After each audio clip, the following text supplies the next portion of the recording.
Esta plática me gustaría que fuera una charla de ida y vuelta, por lo que te encargo, Irving, que les abras el chat a todos, por favor. Sí, solamente el chat. Y te encargo, por favor, que en cuanto alguien escriba algo en el chat, que sea una pregunta dirigida, interrúmpeme. Más que nada con la intención de poder hacer una charla de comunicación. Sí, no quiero que sea una clase donde yo hable y ustedes escuchen. Sí, eso de repente pierde sentido. Entonces, hay que interactuar. Sí, somos relativamente pocos. Sí, un saludo a la licenciada Margarita. Sí, siempre un gustazo poderte ver. Sí, entonces somos pocos los que estamos aquí, somos amigos, hay que divertirnos, hay que tener esa comunicación. Sí, entonces, por favor, Irving, que todo el mundo escriban en el momento que tengan la pregunta. Ok, les voy a compartir. Necesito también que me habilites compartir, por favor.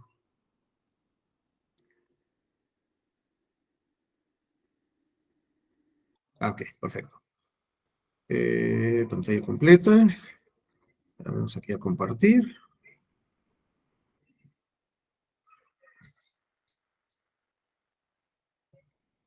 Y...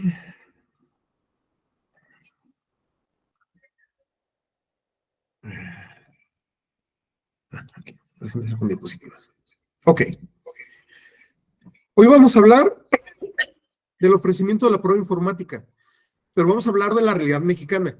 Esto lo acoto porque veo que tenemos, afortunadamente, invitados que vienen de diferentes partes del mundo, sí, Argentina, Puerto Rico.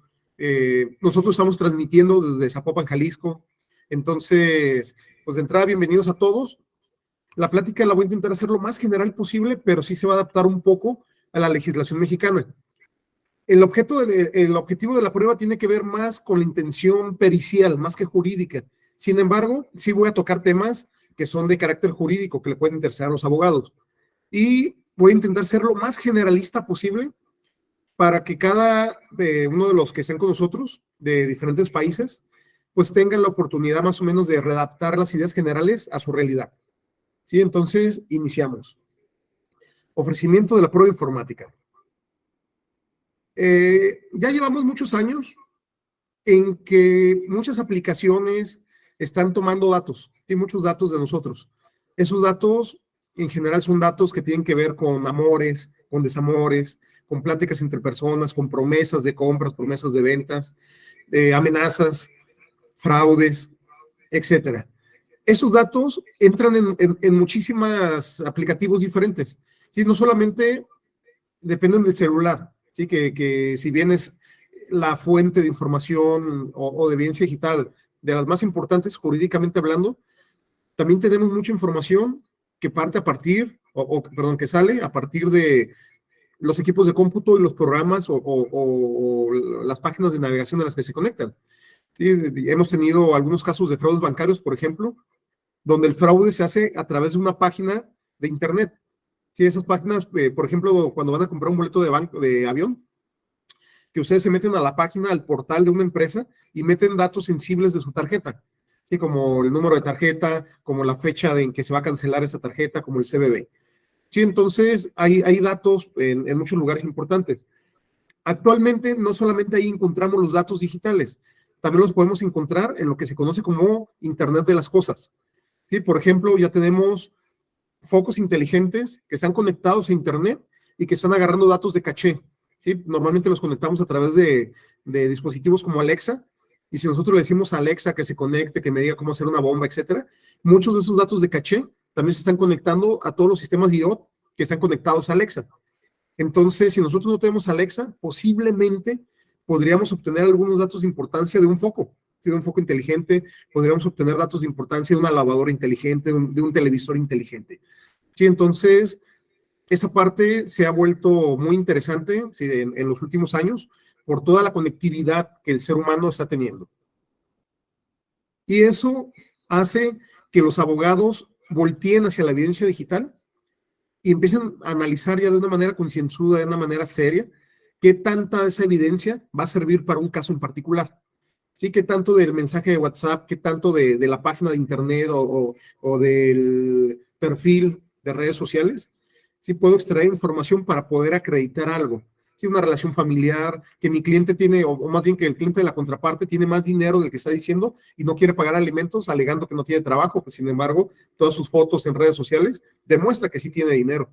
¿Sí? Entonces, hay muchos elementos de repente que los abogados quieren utilizar para poder demostrar algo, ¿sí? Para poder acreditar o desacreditar algo.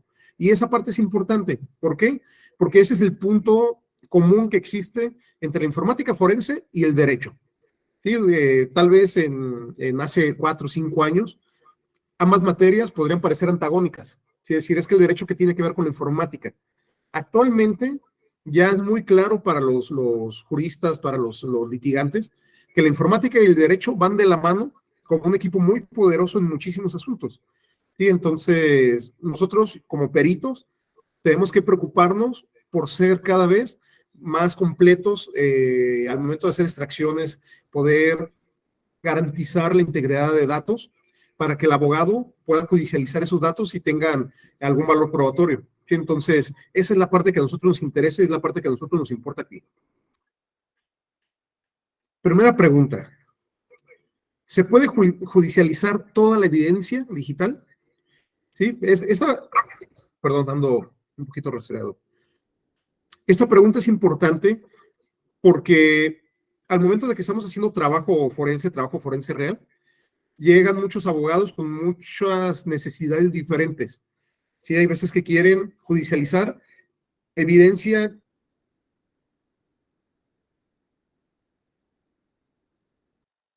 que ellos mismos respaldaron porque sabían que el perfil de Facebook, por ejemplo, lo iban a quitar. Sí, sí, pues nosotros nos metemos a revisar e intentar obtener información de una fuente mucho más pura, nos damos cuenta que ese perfil ya no existe. Sí, entonces el abogado sacó algunas capturas de pantalla, bueno, algunas acciones para proteger lo más posible la evidencia que él considera importante y nos la lleva a nosotros para ver si esa evidencia la podemos judicializar o no. Sí, entonces esta es una pregunta muy importante. De manera sencilla, de manera general, la respuesta es no. No toda la evidencia digital se puede judicializar. ¿Sí? Una vez más, depende de las legislaciones, pero en México al menos no toda la evidencia se puede digitalizar, perdón, no toda la evidencia digital se puede judicializar. ¿Sí? Hay cosas que sí tenemos que tener cuidado, ¿sí? Porque nosotros podemos recaer en conductas ilícitas si intentamos judicializar ciertas evidencias con ciertas características. Aún un poquito más. En México no existe una legislación especializada en evidencia digital. Creo que ni siquiera es necesaria. ¿Sí? No, todavía existe algo de desconocimiento sobre los alcances de una prueba, qué tanto una evidencia digital te puede demostrar y qué tanto no. ¿Sí? A veces los litigantes consideran que, por ejemplo, un mensaje de WhatsApp puede llegar mucho más, puede demostrarte incluso hasta qué persona fue la que escribió. Sí, Julio Laburo dice que depende de cada país. Correcto, sí, correcto, Julio. Sí, depende de cada país. En México existen algunas tesis aisladas, normalmente, que empiezan a tratar sobre evidencia digital. Los legisladores en México ya empiezan a echarle un poquito de talento a esta parte de la evidencia, de la evidencia digital, perdón, y la han empezado a valorar, ¿sí? en su justa medida. Por ejemplo, el nuevo código el Código Nacional de Procedimientos Civiles que ya está entrando, ¿sí? O está en revisión, lo estamos conociendo, hay un artículo que dice de manera muy, muy clara que si la evidencia se extrae de cadenas de bloques, entonces esa evidencia surte prueba plena. Sí, si se fijan aquí ya los legisladores empezaron a contemplar la parte de cadena de bloques, sí que tiene que ver con blockchain. Entonces, sí, como toda legislación tiene algunas lagunas, ¿qué tanto sí? ¿Qué tal si yo agarro la evidencia y luego la trepo a algún servidor o alguna configuración de cadenas y luego la vuelvo a descargar? Por haber hecho ese camino, ya es prueba plena o se tiene que generar directamente en el entorno de la cadena de bloques. Bueno, ahorita entramos a la parte de metadatos. La parte de metadatos es muy interesante, pero se la voy a dejar poquito después. Veamos una tesis. Esa es una tesis, de estas hay varias que están caminando aquí en México y nos ayudan a empezar a entender qué sí y qué no podemos judicializar. Y esta es una tesis que señala: prueba electrónica o digital en proceso penal. ¿Sí? Las evidencias provenientes de una comunicación privada llevada a cabo en una red social, vía mensajería sincrónica, chat, Para que tengan eficacia probatoria deben satisfacer como estándar mínimo 2 cosas. Haber sido obtenidos lícitamente y que su recolección conste en una cadena de custodia. Sí, entonces tengo 2 elementos mínimos que me está pidiendo para que la evidencia pueda ser judicializada. Sí, tiene que ser obtenida legalmente, tiene que ser lícita y tiene que tener una trazabilidad a su origen. ¿Sí? Se tiene que saber quién la manipuló, cómo la extrajo, si hay o no hay contaminación cruzada. Todos esos elementos deben de quedar claros para el juzgador para que la evidencia pueda ser considerada. ¿Sí? Entonces, ¿qué es lo que no puedo judicializar? Pensemos aquí en México, una vez más, en fotografías con connotación erótico-sexual. Sí, ya pasó un caso de ese tipo. ¿Sí? Por ahí una mujer fue acosada porque le subieron material íntimo de ella a la red. Entonces el abogado descargó esa información, la metió en una memoria USB y fue con la muchacha a hacer la denuncia. Aquí la sorpresa fue que el Ministerio Público acusó al abogado de tener información, de tener o de estar portando fotografías con contenido erótico sexual. El abogado le explicaba que es parte o es la prueba que él quiere presentar, que él no la generó, que él solamente hizo la extracción para presentar la información. Sin embargo, el Ministerio Público sí se aferró mucho a eso y al final sí fue un problema que escaló mediáticamente demasiado. Sí, y viene ahí la pregunta, ¿qué tanto podemos hacer y qué tanto no? En este caso, el alegato del Ministerio Público es que existe algo que se llama Ley Olimpia, una vez más aquí en México, donde la Ley Olimpia protege la dignidad de manera muy puntual de la mujer. Y también se puede extender hacia el hombre, pero sí está muy cargado hacia la mujer. Sí, entonces, en el momento de proteger la dignidad, y la dignidad íntima, la dignidad sexual de la mujer, no se podía permitir que esas imágenes estuvieran circulando de ninguna manera. ¿Sí? Para muchos fue un criterio muy estricto del Ministerio Público, porque de una u otra manera deja en indefensión a la víctima. ¿Sí? Porque entonces la víctima, ¿cómo demuestra que su material fue subido a la red si no se permite judicializar ese material? Sí, entonces de repente son casos que pasan aquí en México y son casos con los que tenemos que empezar a trabajar. Y me imagino que en otras partes de Latinoamérica y Centroamérica debe ser similar porque de repente tenemos muchos criterios homologados. Pero esto nos habla de esa sensibilidad que tiene la evidencia digital y ese malentendimiento que de repente algunas personas vuelven muy estricto y otras son más laxas en que sí te permito y que no te permito. Nos falta avanzar en ese campo. ¿Sí? Ok. ¿Alguien levantó la mano? Hay preguntas, doctor. Tenemos preguntas que si se puede hacer una extracción en el lugar y hablan sobre que la chica, el abogado era la víctima directa y además que no era menor de edad. A ver, vamos por partes. ¿Se puede hacer una extracción en el lugar? Sí, claro, bueno, depende, una vez más depende de la legislación. En el caso de materia penal, ¿sí? De hecho, la extracción la tiene que hacer la autoridad, meramente la autoridad judicial, tienen que ir los peritos oficiales a hacer la extracción. ¿Sí? Los peritos de parte trabajaríamos con lo que ellos extraigan. ¿Sí? En todas las demás materias, el oferente de la prueba es el responsable de ofrecer la prueba de manera correcta. ¿Sí? Entonces, si hablamos de mercantil, si hablamos de civil, si hablamos de familiar, si hablamos de agrario, que me ha tocado también, ¿sí? Entonces, el oferente de la prueba es el que está obligado. Y ahí es donde está la importancia de esta. ¿Sí? De una u otra manera, en materia penal, va a haber una institución de peritos que se va a hacer cargo de la extracción. Si la hace bien, si la hace mal, a nosotros al final sí nos va a afectar a nivel de análisis, pero la responsabilidad queda hacia ello.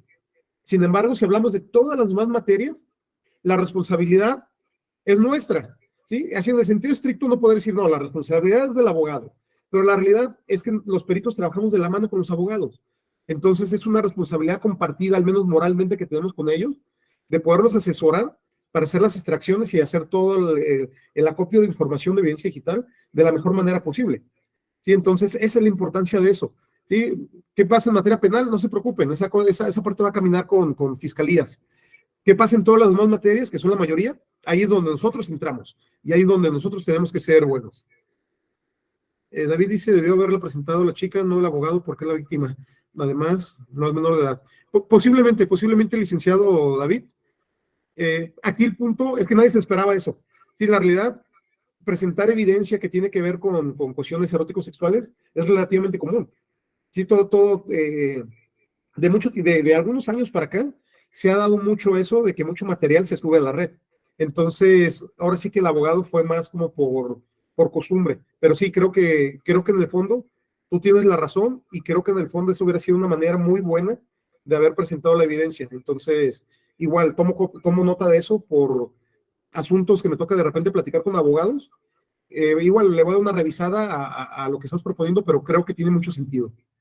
Joseph dice, pero la dignidad de la víctima no se estaba defendiendo a través de la denuncia. Hay muchas cosas que son de repente complicadas para entender, y más que nada cuando las interpretaciones de las autoridades pueden ser tan dispares. Y son dispares porque no existen mucha legislación, ya sea a nivel de tesis, a nivel de jurisprudencia, a nivel artículos meramente, que le den luz a los abogados para qué hacer con la evidencia digital. Entonces, de repente, sí hay muchos abogados que están medio en oscuras trabajando. Sí, todavía cuando los abogados tienen el hábito de acercarse a los peritos, pues los peritos, bien o mal, podemos orientarlos y podemos darles ideas generales que ellos, ya con su conocimiento legal, podrían afinar. Pero son realidades a las que se van a enfrentar. Ok, seguimos. Entonces, ¿cuál es el procedimiento y consideraciones que se deben de tener en cuenta para el ofrecimiento de una prueba digital que involucre evidencia digital? ¿Sí? Ya estamos viendo que sí tiene cierta delicadeza, que no la podemos ofrecer de una manera tan burda. Y toda la evidencia digital se trata diferente. ¿Sí? No es lo mismo si vamos a hacer una extracción de WhatsApp, a que si vamos a hacer una extracción de Facebook, a que si vamos a hacer una extracción de una red social poco conocida, a que si vamos a jalar datos de páginas web, en fin. Cada una de las evidencias digitales, cada uno de los sistemas genéricos, tienen su propia naturaleza de trabajo. En esos webinarios vamos a empezar a tratar la mayor cantidad de evidencias digitales. Por ejemplo, el día de hoy, en lo personal me voy a concentrar en WhatsApp, pero en el próximo webinario, el licenciado Irving, que es el que le toca, va a tratar sobre pruebas muy específicas de Google Maps. Sí, entonces vamos a intentar empezar a crear, ¿sí? Como ese stock de diferentes formas de tratar la evidencia. Sí, entonces, ¿cuál es el procedimiento y consideraciones? Para entender el procedimiento y consideraciones, conviene entender un poquito las etapas del proceso. ¿Por qué? Porque depende de la etapa, depende cómo se va a hacer el trabajo. ¿Sí? Por ejemplo, de manera general, el proceso lo vamos a dividir en 3 etapas. Yo entiendo que puede haber procesos que tengan poquitas más, pero de manera genérica, ¿sí? Para intentar tener como una idea mucho más global, nos vamos a esforzar para que todo el proceso se entienda en 3 etapas. La primera etapa va a ser una etapa expositiva, es una etapa postulatoria o polémica, durante la cual las partes expresan sus demandas, contestaciones y reconvenciones, sus pretensiones y excepciones, así como los hechos y las disposiciones jurídicas en que fundan aquellas. En esta fase se plantea el litigio ante el juzgador. Aquí estamos haciendo la parte de escrito de demanda, de contestación de demanda, de contestaciones de las vistas, etc. Esta etapa es importante porque en muchos asuntos es la etapa procesal adecuada para ofrecer la prueba. ¿Sí? Hay asuntos, por ejemplo, bueno, no, de hecho en todos los asuntos que recuerdo, esa es la etapa procesal adecuada para estar haciendo el ofrecimiento de prueba.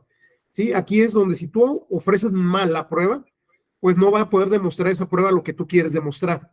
¿Sí? Entonces vas a tener algunos problemas. Pero si llegas a ofrecer bien la prueba, si llegas a ofrecer bien los datos, entonces en esa etapa tú vas a tener, de entrada ya vas a tener robustez y vas a poder meter en problemas a tu contraparte. ¿Sí? Entonces es una etapa importante a nivel jurídico pericial. La segunda etapa es una etapa probatoria o demostrativa. En ella las partes y el juzgador realizan los actos tendientes a probar los hechos controvertidos. Esa etapa se desarrolla normalmente a través de los actos de ofrecimiento o proposición de los medios de prueba, su admisión o desechamiento, la preparación de las pruebas admitidas y la práctica o ejecución o desahogo de los medios de prueba admitidos y preparados.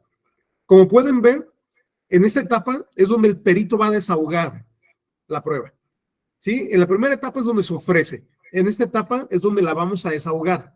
¿Sí? Entonces también es una etapa con una componente jurídico-pericial muy importante. ¿Sí? Entonces esta tampoco la tenemos que quitar de vista.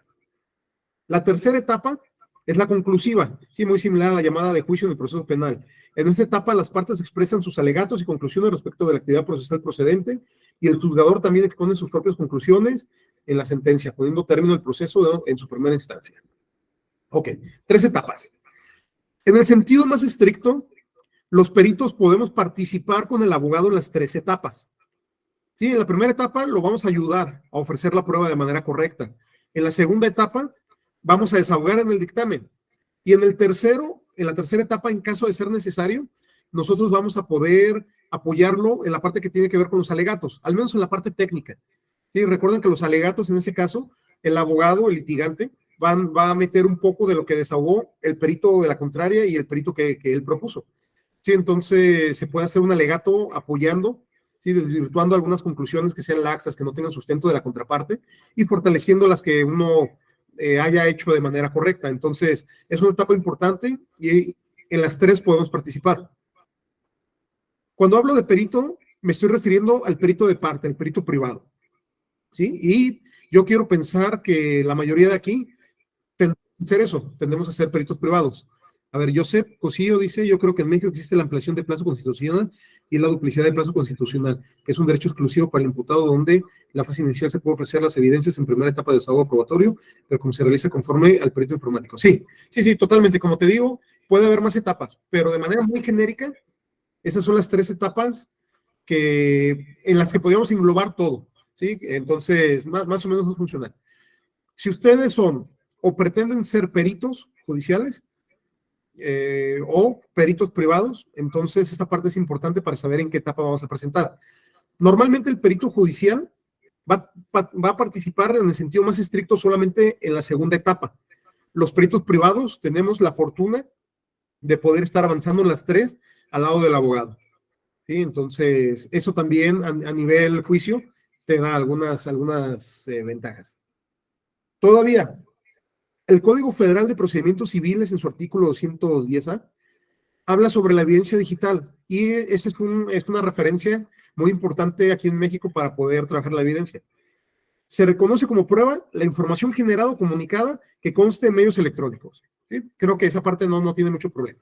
Si se generó o se comunicó a través de medios electrónicos, estamos hablando de evidencia digital. Sí, pueden ser ópticos o cualquier otra tecnología. Una vez más, es amplia, esa parte es buena. Para valorar la fuerza probatoria de la información a que se refiere el párrafo anterior, se estimará primordialmente la fiabilidad del método en que haya sido generada, que es lo que yo les había hablado del nuevo código. Si el nuevo código señala que si provienen de cadena de bloques, entonces es prueba plena. ¿Sí? Ellos ya le están dando una ponderación mayor a ciertas tecnologías. ¿Cuál es el criterio? En verdad lo desconozco en ese momento, me documentaré para eso, pero al menos el legislador ya empieza a contemplar que algunas tecnologías son mucho más seguras que otras tecnologías. Esa parte es importante. Ok. Comunicada, recibido o archivado, en su caso, si es posible, atribuye a las personas obligadas el contenido de la información relativa y ser accesible a su ulterior consulta. Sí, entonces aquí ya también nos empieza a poner una cota. ¿Qué pasa con los perfiles de Facebook, por ejemplo, que desaparecen? Sí, un perfil donde una persona subía viajes excéntricos, pero como sea un asunto familiar de divorcio, sí, donde se le van a pedir alimentos, pues el abogado le dice, borra todo eso porque te vas a meter en problemas. Y él borra todo. Pero la contraparte hizo capturas, salvó con ciertas limitaciones algo de información. Sí, entonces en ese caso ya empiezo a tener yo algunos problemas porque no tengo información accesible para su ulterior consulta. Sí, entonces ya hay ciertos límites a los que yo voy a poder acceder. Cuando la ley requiera que un documento sea conservado y presentado en forma original, ese requisito quedará satisfecho si se acredita que la información generada, comunicada, recibida o archivada por medios electrónicos, ópticos o de cualquier otra tecnología se ha mantenido íntegra e inalterada a partir del momento en que se generó por primera vez en forma definitiva. Y esta puede ser accesible para su ulterior consulta. Esta parte, una vez más, me pone limitaciones jurídicas a lo que yo puedo judicializar de una manera eficiente y a qué voy a empezar a tener problemas. Pensemos en un audio que se genera con un celular. Si yo presento el celular, entonces yo estoy dentro de los supuestos de este párrafo. ¿Sí? ¿Por qué? Porque la información puede ser accesible, ¿sí? Para su ulterior consulta, estoy presentando el dispositivo de manera íntegra, etc. Pero si la información se creó en la nube, entonces yo tengo problemas porque yo no voy a poder presentar el servidor de Facebook, por ejemplo. ¿Sí? Entonces yo ya voy a tener cierta imposibilidad técnica para presentar. Tengo que jugar de manera diferente para poder judicializar esa información que viene de una red social. ¿Sí? Entonces esa parte también me mete un poquito en problemas desde una lógica jurídica. En general, lo que se pide en todos lados, para todo tipo de pruebas de evidencia digital, es que se cumplan ciertos requisitos. De entrada, se solicita que la información tiene que ser auténtica. Eso quiere decir que debe haber sido obtenida y registrada en el lugar de los hechos y debe garantizarse la integridad de los archivos. Una vez más, aquí tenemos un problema. Correos electrónicos. Hace poco me tocó un asunto similar. ¿Sí? Uno de los abogados ofrece la prueba, no nos consultó, ellos hicieron el ofrecimiento como ellos consideraron correcto, y la prueba de correo la asocian a una computadora. Dicen que los peritos vayan y revisen la computadora con tales características y de ahí realicen la extracción. Esa parte tiene algunas desventajas. Primero, porque yo no sé si esa computadora tiene la alternativa de que yo evite tener contaminación cruzada. ¿Sí? Número uno. Número dos, la realidad es que los correos electrónicos no provienen de la computadora, no están guardados en la computadora, están guardados en un servidor. Sí, entonces igual se analizó la computadora, se sacaron las fotos, pero en el dictamen sí pongo de manera muy clara que la extracción se realiza de los correos que están en el servidor. Sí, entonces el abogado que le conviene que no sea así, hizo un alegato muy intenso sobre eso, sí, queriendo convencer al juez de que en la prueba estábamos obligados de extraer los datos de la computadora, no del servidor. Sí, entonces, y sí, fue un debate que creo que fue medio infructuoso, porque considero que el juzgador sí entendió desde el principio por qué salió de un lado y no de otro. Sí, los jueces no son tontos. Sí, si bien no son especialistas en informática, lo cual es bueno porque tienen que ser especialistas en derecho, los jueces con los años se van volviendo personas muy avispadas en muchos temas. Actualmente les caen tantos casos de manejo de evidencia digital que se han vuelto muy buenos en entender cuestiones técnicas relativamente complejas. Sí, entonces fue mucho el debate, pues, si la información era auténtica o no. Si yo decía, sí, si es más auténtica si la bajas del servidor que si la bajas de la computadora, principalmente porque no está en la computadora, estaba en un servidor de email. Sí, entonces fue un juego medio perverso de malos entendimientos, de interpretaciones laxas por parte de uno o de otro. Sí, entonces fue interesante porque te dice hacia dónde va el pensamiento de muchos, pero fue complicada porque por más que tú le querías hacer ver de que no funciona así un correo electrónico, pues igual se aferró a esa idea. Joseph dice, en las capturas de pantalla y lo guardado en página web te genera un código de seguridad y en los correos no podrá ser revisado por el perito. En capturas de pantalla no, la realidad es que correos electrónicos a través de captura de pantalla yo no se lo recomiendo, es objetable, al menos en México, una vez más, sí, al menos en México es objetable. Si ustedes van a hacer extracción de correos electrónicos, normalmente se extrae un archivo que está en formato .eml. Ese archivo en formato .eml tiene las cadenas de validación, sí, tiene los ID, tiene todo el rebote en los servidores, desde que sale hasta que llega el correo. Lo veremos después en otra plática con mucho más calma que destinemos a correos. Sí, pero no, la parte de extracción de correo tiene una lógica muy diferente. De hecho, también WhatsApp, si presentan pantallazos de WhatsApp, se los vamos a tumbar. Sí, aquí la semana pasada tuve un juicio que trata de eso. Sí,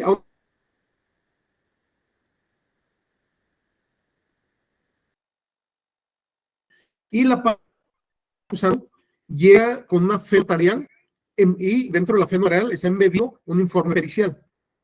El informe pericial tiene muchísimas anomalías graves, pero igual, eso lo dejaré para otra plática futuro de qué es lo que no se tiene que hacer. En este caso, la parte importante es que el perito analizó por los screenshots dentro del celular. Nunca verificó la forma como esos screenshots se hicieron. La parte interesada le entregó el celular al perito, el perito se mete a la parte de imágenes y ve que hay muchos screenshots y eso es lo que él acredita. Sí, entonces aquí la pregunta es esa, ¿qué tan auténtica es la información? ¿Sí? ¿Qué tanta trazabilidad a la fuente origen existe? Y todavía peor, ellos lo presentaron en impresiones, no presentaron una memoria USB con los datos en original, para que al menos el perito de la contraparte, que era mi caso, pudiera hacer algún análisis adicional para ver si hay manipulación de imágenes o no, en fin. Hay algunos análisis que se pueden hacer sobre imágenes muy profundos, pero no había nada, solamente había capturas, impresiones, perdón. Sí, es que entra a través de una fe notarial, igual se le pega al notario. Sí, de la misma manera se le pega al notario, no pasa nada. Sí, se objeta para ambos. ¿Por qué? Porque está mal hecho. El notario, de entrada, no es un experto en informática. Sí, el notario fue notarial, es que está validando capturas de pantalla, porque eso es lo que dice el perito. ¿Sí? Y sin embargo, el notario sí se toma algunas libertades. Igual la fe notarial es extraña, la emiten a las 6:30 de la mañana cuando no es un acto urgente. En fin, hay muchas anomalías por ahí notariales, pero dejando a un lado eso, ¿sí? El notario también se toma libertades que no se debió de haber tomado. ¿Sí? Entonces, de repente uno le tiene mucho miedo a un notario por la fe pública, pero se le pega igual. ¿Sí? No es un experto en informática y si su trabajo está mal hecho, también se puede objetar. ¿Sí? Entonces, esa parte es importante. La información debe ser confiable. Eso quiere decir que esta evidencia digital debe proceder de fuentes fiables. Una vez más, aquí no es una fuente fiable. Yo no puedo hablar de que un pantallazo proviene de WhatsApp si no lo puedo encontrar en WhatsApp. Sí, entonces no es una fuente fiable esa. Tener capturas de pantalla en los buzones de imágenes de los celulares no es una fuente confiable, salvo que fuera una imagen tomada con el celular. ¿Sí? La naturaleza es diferente. Sí, es decir, es confiable si el sistema que la produjo no ha sido violado, funciona correctamente cuando se generó o guardó esa prueba. Análisis que nunca se realizó en este caso en particular. Sí, entonces no había forma de que ellos nos demostraran, sí, de que la información venía efectivamente o provenía de una conversación entre dos personas a través de un chat. Tiene que estar íntegra. Para que esa prueba sea suficiente, debe estar completa. En este caso, no está completa. Una vez más, son capturas de pantalla, no es información que proviene del chat, no son logs, no son datos de extracción, no es nada que provenga del chat. Y debe de cumplir con las reglas del Poder Judicial. En otras palabras, se debe adaptar a las reglas locales de cada país. ¿Sí? Si lo van a meter en Perú, entonces revisen la legislación peruana para ver cómo se va a meter. Si se va a meter en México, hagan lo propio. Si lo van a meter en Puerto Rico, hagan lo propio. Y es necesario que esa evidencia sea acorde con las leyes y disposiciones vigentes en el ordenamiento jurídico. Y una vez más, aquí tenemos muchas cosas que están prohibidas. Telecomunicaciones, por ejemplo.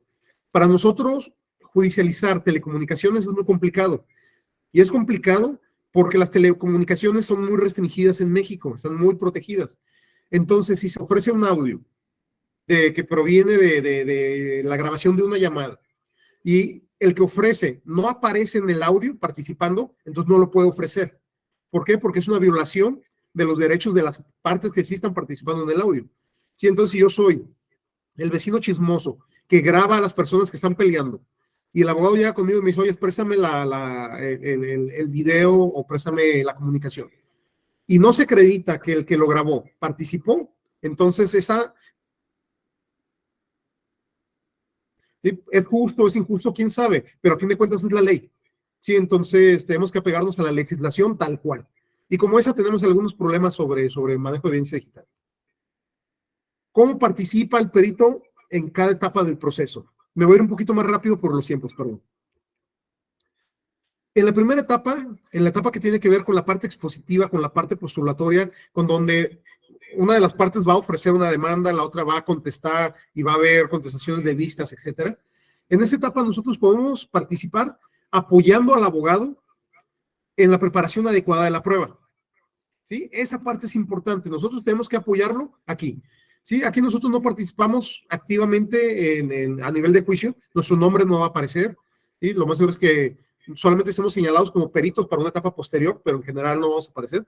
Pero debemos de asesorar al abogado para que la prueba se presente de la manera adecuada. ¿Cómo se hace eso? Bueno, hay varias normas ISO que me dicen cómo. Sí, está la 27035, que es una norma de evidencia digital, y esa norma presenta esta estructura. Si esa norma dice, bueno, el perito, para que la evidencia tenga validez, debe de cuidar ciertas características. De entrada, tiene que cuidar la extracción, tiene que cuidar cómo se fija, cómo se individualiza ese elemento de cualquier otro, se tiene que documentar de manera correcta y se debe de presentar de manera correcta. ¿Sí? ¿Por qué presentar de manera correcta? Porque hay muchos logs, hay mucha información digital que no se puede visualizar de manera común, ¿sí? con herramientas de uso común. Entonces al juez no le importa eso, uno es responsable de que se visualice. Entonces uno tiene que resolver esa parte. ¿Sí? Entonces, extracción, fijación, documentación y presentación. En la primera etapa, Se va a trabajar con el abogado en la parte de, bueno, sí, no, de hecho es en todo, de hecho es en todo el círculo. Sí, iba a restringirlo a 2, pero no, es en todo el círculo. Ok. Nosotros presentamos o nosotros apoyamos al abogado presentando la prueba en la vida real, aquí en México, normalmente a través de un cuestionario. Cuando se va a ofrecer la prueba, el abogado tiene que poner el objeto de la prueba. ¿Para qué quiere ofrecer esos datos? ¿Qué va a lograr demostrar? En ese caso, el abogado debe presentar un cuestionario al que los peritos se tienen que ceñir para poder emitir la pericial. Y esta parte es importante para nosotros. Si nosotros no apoyamos al abogado a hacer ese cuestionario, es muy probable que el abogado termine haciendo una barbarie, haciendo preguntas que son incontestables. Sí, por ejemplo, que diga el perito si la comunicación entre el teléfono tal y tal fue realizada de manera expresa, inequívoca por Juan Pérez. ¿Sí? Y tú le dices, no, espérate, yo te puedo decir de qué salió, de qué celular salió. ¿Sí? Entre los celulares de comunicación, incluso bajo ciertas condiciones, bajo ciertos medios de comunicación, te puedo decir la IP, de dónde salió, etcétera, etcétera. Pero saber de manera inequívoca quién está atrás del celular haciendo las cosas no se puede. Técnicamente es imposible. Sí, entonces, si nosotros no ponemos esos límites, nos van a hacer esa pregunta en juicio. Y cuando uno les conteste eso, que técnicamente es imposible, pues ellos se van a sentir incómodos. Sí, ellos van a decir, es que no inventes. Otra que me hacen mucho. Que diga el perito de manera inequívoca quién fue el usuario que registró el correo electrónico. Y ya te pones, le buscas, te metes a los servidores, rascas la información y sacas que fue Alberto, sin apellido, solamente Alberto. Y luego el abogado dice, oye, cabrón, pues es que no es Alberto. De hecho, Alberto ni siquiera participa, ¿sí? Hay un Joel Hernández que es el que mandó el mensaje. Yo quiero que diga Joel Hernández. Y tú le dices, no. Es que por más que le busquen, el nombre es Alberto. ¿Por qué? Porque es con el que se registró. Nadie obliga a la persona a registrar un correo con su nombre real o completo. Sí, entonces yo te puedo decir lo que viene en los datos. No te puedo acreditar lo que es inacreditable. Sí, entonces en medida de que los abogados entiendan eso, pues nuestra vida es mucho más bonita. Por ejemplo, vamos a hacer un ejemplo rapidísimo. Solamente 5 preguntas para no extendernos tanto. Si fuéramos a hacer un cuestionario que le propusiéramos al abogado para poder introducir datos de correo electrónico, ¿cuáles son las preguntas que le propondríamos al abogado sin que nosotros nos disparemos en el pie al querer demostrar algo que es indemostrable? ¿Qué preguntas se les ocurre a ustedes?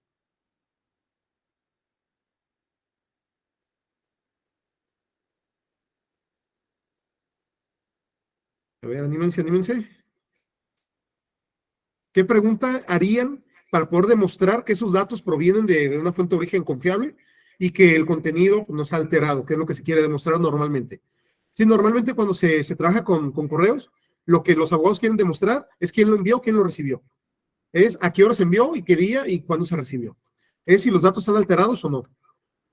A ver, David dice los metadatos de los videos, fotos y correos. Pero ¿cómo lo harías en forma de pregunta? Ok, en el caso de Joseph dice cómo se realiza la triangulación de la llamada, pero en este caso estamos hablando de correos electrónicos. Javier, Lighton, verificación de las IPs. Sí se puede, pero no todas, porque hay veces que la IP de salida normalmente sí viene, la IP de llegada viene encriptada. ¿Esa la huella digital no se puede usar? Sí, ¿tú cómo harías la pregunta, Florencia? ¿Cuál sería la pregunta que harías? Que diga el perito cuál es la huella digital del correo de nombre tal. Por ejemplo, eso es una pregunta. ¿Puede servir, no puede servir? Esa es la pregunta para ustedes. Aquí hay una. Que presente el perito los metadatos de las fotos, correos y videos. Perfecto. Sí, David, creo que está poniendo una muy interesante. Si el cliente tiene la razón, esta pregunta no le va a doler. De hecho, le va a gustar al cliente. ¿Sí? ¿Por qué? Porque de repente los clientes son mentirosillos y te dicen que no son, que son inocentes y que tienen la razón, pero muchas veces no es cierto. Sí, entonces, si el cliente tiene la razón efectivamente, eso que está proponiendo David es una pregunta perfecta. ¿Sí? ¿Emisores verificado? Pregunta, no sé cuál sería la pregunta. No todas las imágenes tienen metadatos. En este caso, ¿qué se puede hacer? Esta parte la vamos a ver en la plática siguiente, dentro de unos minutos, con uno de los expertos en extracción de información que tenemos. Pero ¿qué pasa si los correos electrónicos no son enviados y solo son archivados y leídos por ambos después de un cierto tiempo? Ok, eso que está poniendo Joseph es una pregunta muy interesante. Es algo que se tiene que contemplar. ¿Sí? Nosotros cuando agarramos un caso, nosotros no tenemos que irnos como Gordon Tobogán aventando preguntas a lo loco. Cada caso tiene sus...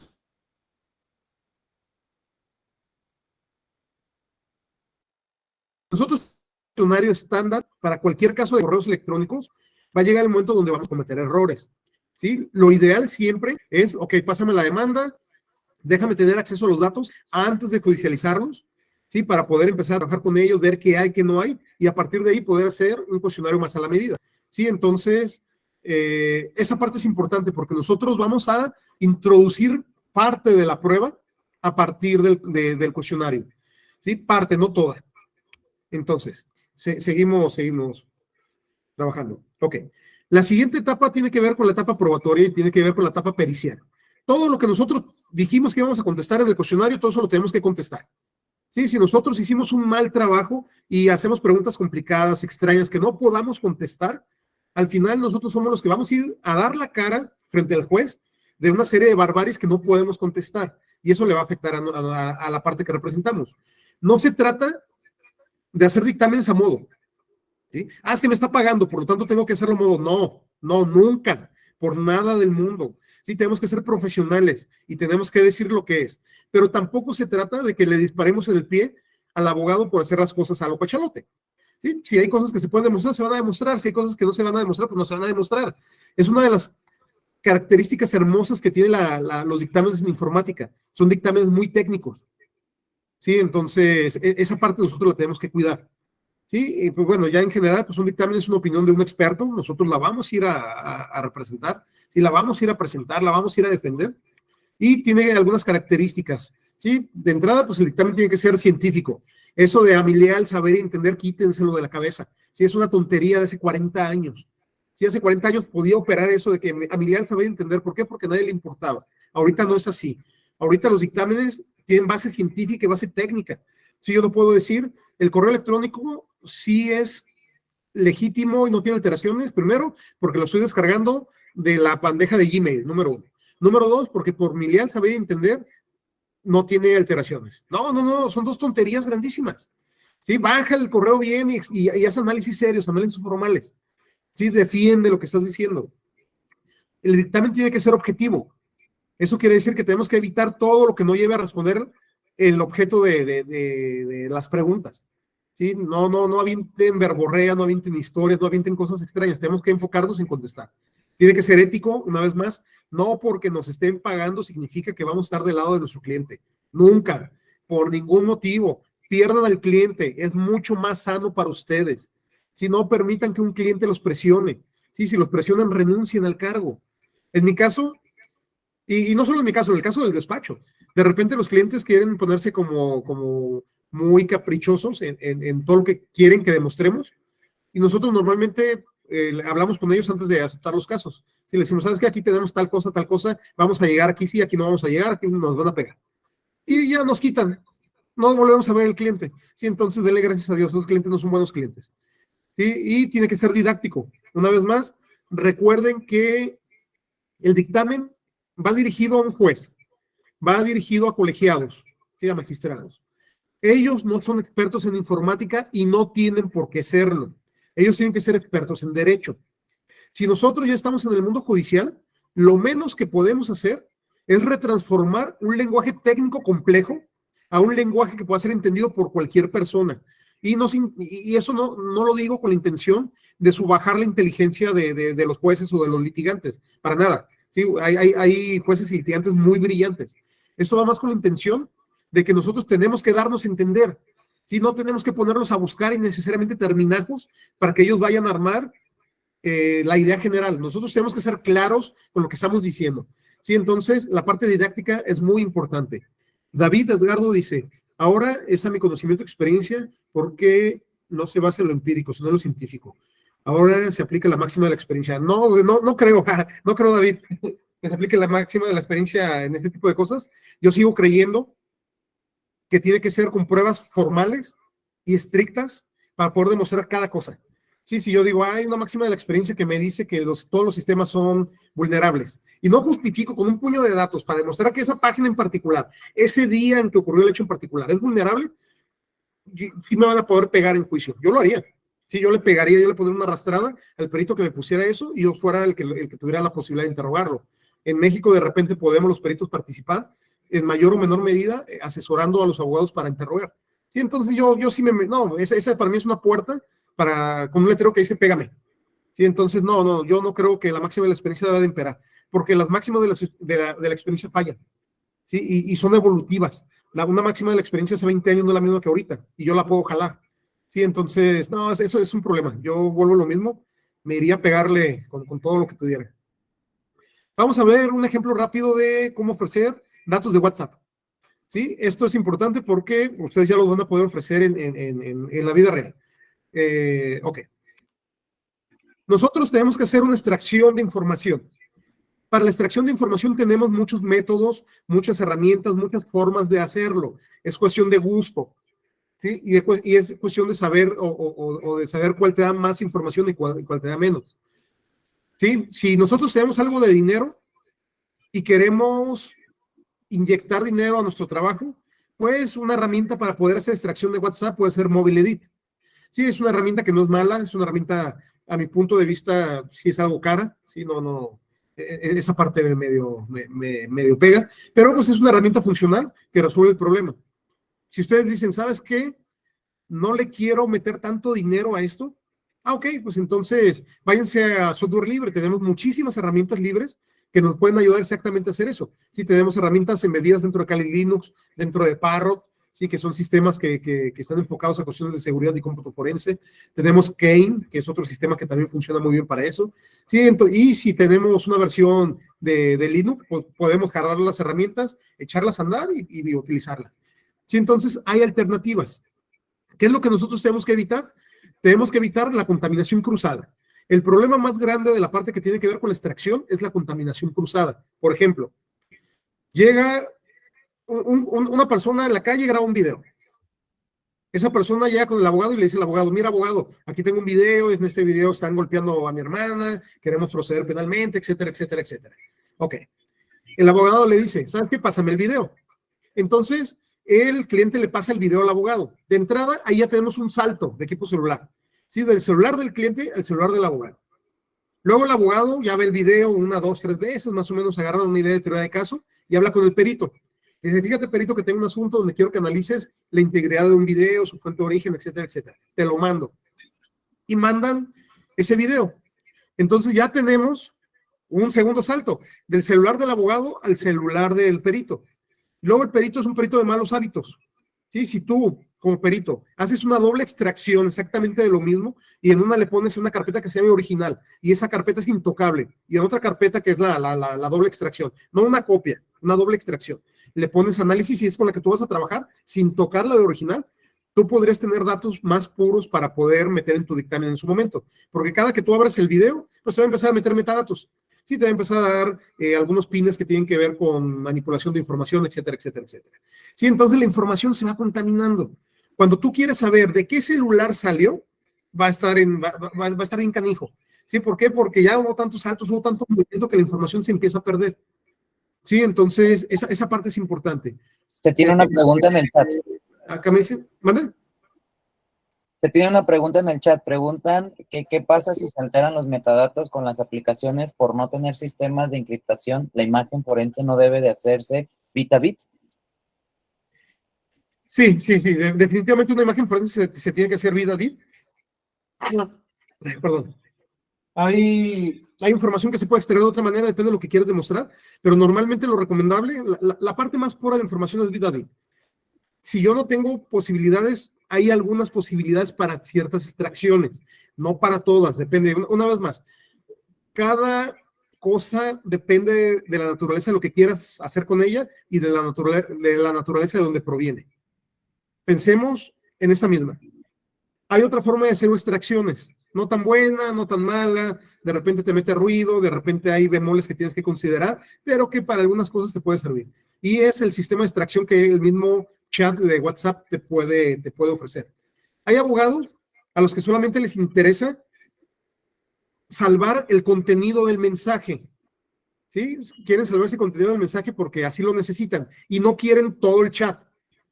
Si ellos dicen de 200 líneas de chat que ocurrió durante 3 meses, a mí solamente me interesa estas 5, donde le dice te vendo, le dice te compro, y le dice no te voy a pagar, y le dice te voy a demandar. Y otra extra. ¿Sí? ¿Por qué? Porque a la teoría del caso el abogado es lo que le conviene, es lo que necesita y no quiere toda la demás. O porque no le conviene o porque no la necesita. Al fin de cuentas, el abogado es el estratega. ¿Sí? Él es el que va a decir qué meter y qué no meter conforme a la teoría del caso. Nosotros somos un auxiliar de él. ¿Sí? Hay veces que uno le puede dar consejos y puede decirle cuáles son los bemoles de una a otra, pero si el abogado no quiere escuchar, al fin de cuentas él es el estratega y él es el que lleva el caso.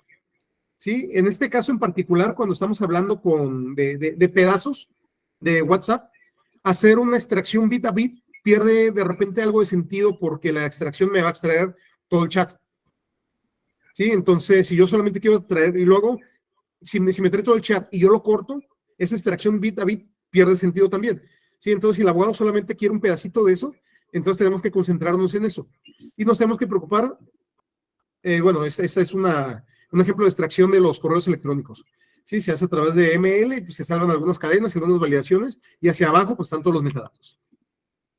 Cuando vamos a hacerlo de WhatsApp, lo que necesitamos es empezar a fijar los elementos. Y una de las maneras más sencillas de fijar, hay otras, pero las más sencillas y que no es tan mala, es el valor hash. Sí, el valor hash es una cadena alfanumérica que me individualiza una imagen de otra imagen o un dato, un archivo de otro archivo, un paquete de datos de otro paquete de datos.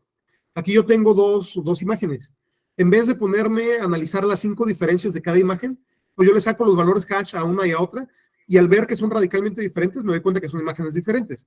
Sí, entonces, esta parte sirve para individualizar información en mensajes de WhatsApp. Más o menos, nosotros lo que hacemos es separarlo como en logs.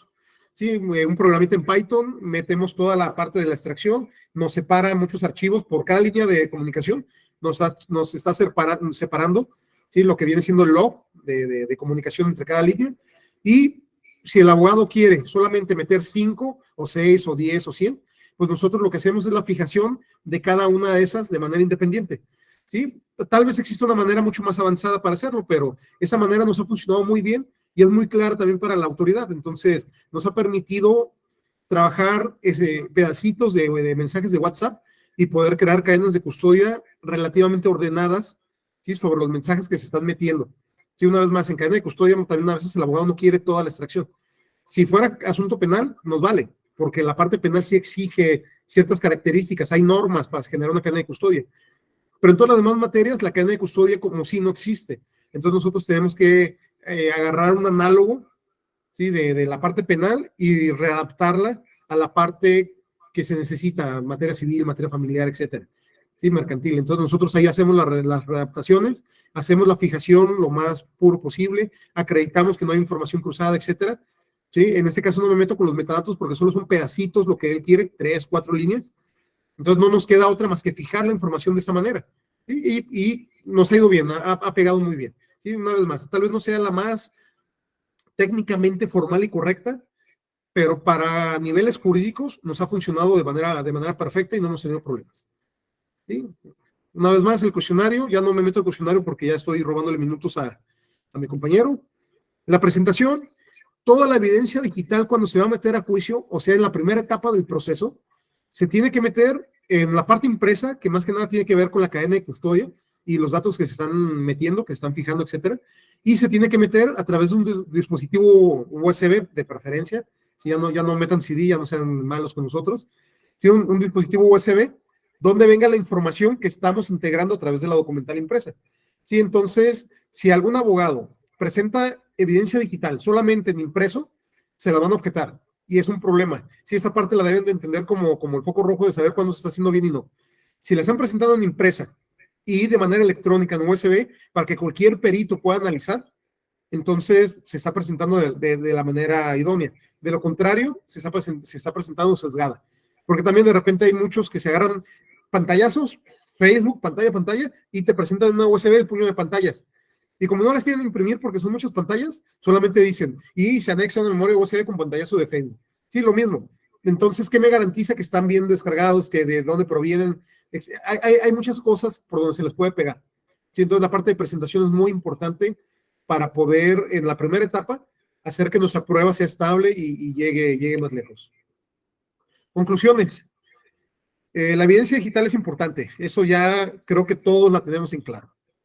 Los peritos hemos tenido que profesionalizarnos para también ir entendiendo las nuevas tecnologías. ¿Sí? Antes nos enfrentábamos a redes sociales, nos enfrentábamos a mensajes de WhatsApp, a cadenas de cifrado, Telegram y competencias que también meten sus particularidades. Actualmente estamos trabajando con IoT, ¿sí? con datos en cosas donde no creímos que iba a haber datos. Vamos a empezar a trabajar con cómo judicializar cosas que provengan de inteligencia artificial, cómo hacer pruebas de validación, cómo trabajar forensemente con ese tipo de tecnologías que en 30 segundos te pueden clonar la voz, que te pueden generar una imagen de tuya o de una personalidad pública cometiendo un delito, que se puede hacer un video, ¿sí? Falseando muchísimos elementos y engañando al juzgador. Entonces, son nuevos retos que tenemos. No solo eso, más o menos en 3, 4 años vamos a empezar a enfrentarnos a retos que tienen que ver con computación cuántica. Sí, que tiene otra serie de bemoles que tienen que ver con fenómenos cuánticos complejos, cómo se mueve la información, en qué momento sí es interceptable, en qué momento no, sí, fenómenos de entrelazamiento, en qué momento está contaminando, en fin. Hay muchísimos temas y tópicos que vienen a futuro y que van a hacer la labor forense mucho más complicada de lo que es actualmente. Sí, entonces, hay evidencia, ya para finalizar, que sí se puede judicializar, hay formas, hay buenos hábitos para judicializar esa evidencia, y hay otra que algunas legislaciones no permiten. Entonces, el perito, que es completo, debe de estar enterado de todo eso, ¿sí? Para poder trabajar. Por mi parte, muchísimas gracias. Ya no puedo contestar muchas preguntas por cuestiones de tiempo, ¿sí? Y pues invitarlos a la licenciatura en cómputo forense y ciberseguridad que se va a dar en línea. Muchísimas gracias. Muchísimas gracias, doctor, por su participación y compartirnos de su conocimiento y experiencia más que nada. En este momento le damos la apertura al ingeniero Octavio Mireles, que es ingeniero en sistemas de software, con el siguiente tema que nos habla sobre el extracción y manejo de evidencia. Los dejo con ellos, sin más por el momento. Hola, buenas tardes, Irving, ¿me escuchan? Un momento, nomás comparto mi pantalla. Sí, fuerte y claro, Tavo. ¿Sí pueden ver mi pantalla o todavía no se ve? No, tu pantalla no. Un momento.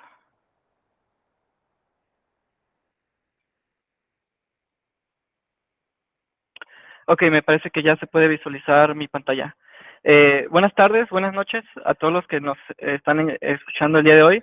Me encuentro encantado de darles la bienvenida a la discusión sobre un tema de suma importancia en los ámbitos de la aplicación de la ley y la ciberseguridad y, bueno, las investigaciones digitales también, que viene siendo la extracción de datos y el manejo de evidencia digital.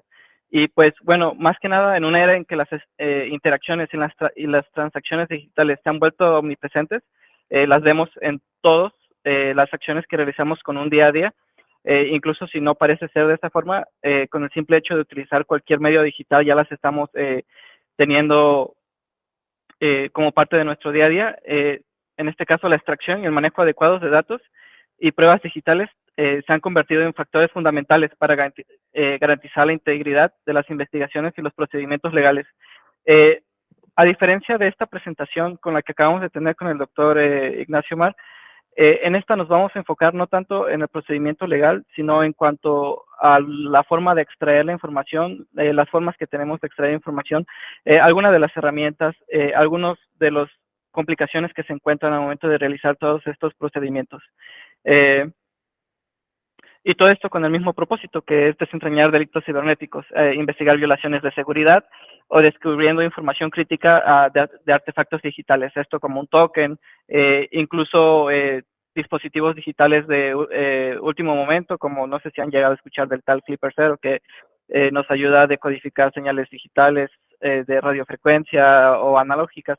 Bueno, entonces esta presentación va orientada a todo eso.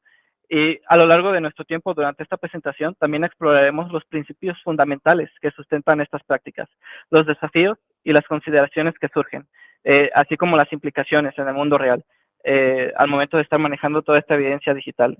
También discutiremos las implicaciones más amplias de los procedimientos y pues creo que, o me parece, responderé a alguna de las preguntas que nos estuvieron haciendo.